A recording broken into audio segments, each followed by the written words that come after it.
Россия испытывает острую нехватку живой силы для войны в Украине. И проблема настолько велика, что об этом стали уже открыто писать и говорить российские военкоры и пропагандисты. К примеру, известный российский военкор Юрий Котенок у себя в телеграм-канале прямо пишет, что у России не хватает сил даже для того, чтобы отбросить украинскую армию от Донецка и захватить целиком всю Донецкую область, не говоря уже о захвате всей Украины, как того требуют особо упоротые российские патриоты. Людской голод на фронте у Донецка. В первую очередь этим объясняется то, что пока враг не отброшен от столицы ДНР. Потери? Да. Война забирает ротами, целыми ротами. Это подлый закон войны. Нехватка людей во взводах и батальонах. Увы, это так. И ситуация, мягко говоря, непростая. Никакого паникерства и упадничества. Кто был, тот понимает.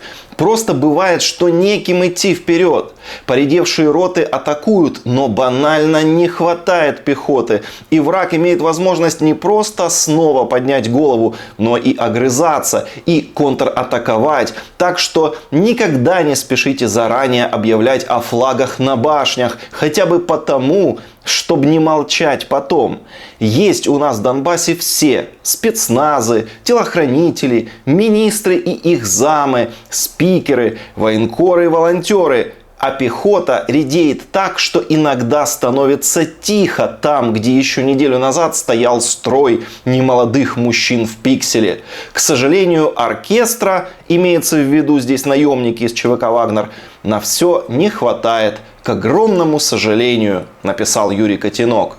Из-за такой острой нехватки людей, скрыть которую уже невозможно, россияне продолжают отлавливать и отправлять на убой бесправное население Донбасса.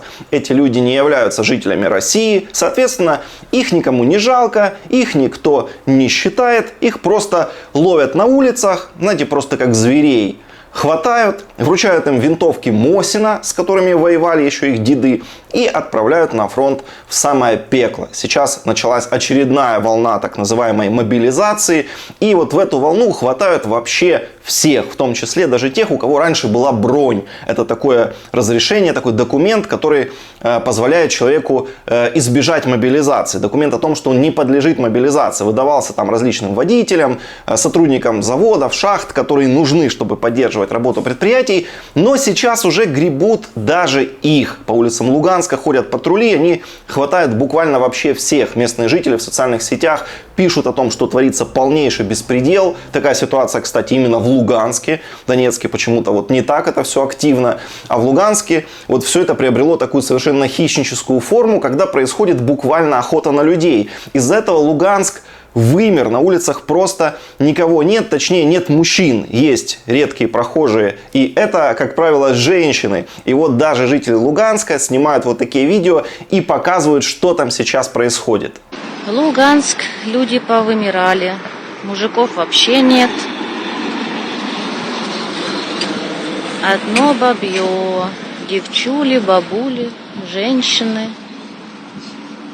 И все. Мужское население исчезает, а вместе с ним исчезает и мобилизационный ресурс, что, в общем-то, неудивительно, учитывая, как российское командование его расходует. Россия своих военных бросает просто уже несколько месяцев в лобовые атаки на укрепленные украинские позиции, которые подготовлены.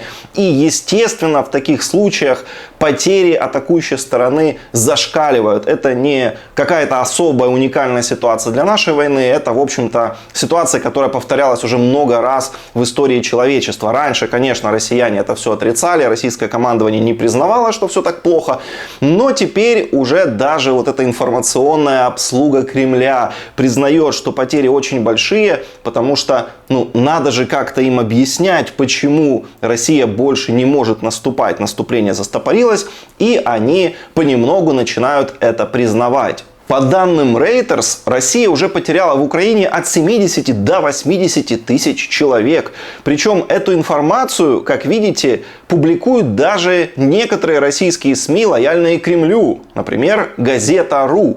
Это очень большие потери. И, конечно же, восполнять их Россия в первую очередь старается за счет бесправных жителей Донбасса, которых просто отлавливают на улице, как, извините, каких-нибудь бездомных собак. И, честно говоря, я не знаю, кем нужно быть, что нужно иметь в голове, чтобы, видя все это, наблюдая за этим, продолжать поддерживать Россию, Путина и то, что они творят в Украине и на Донбассе.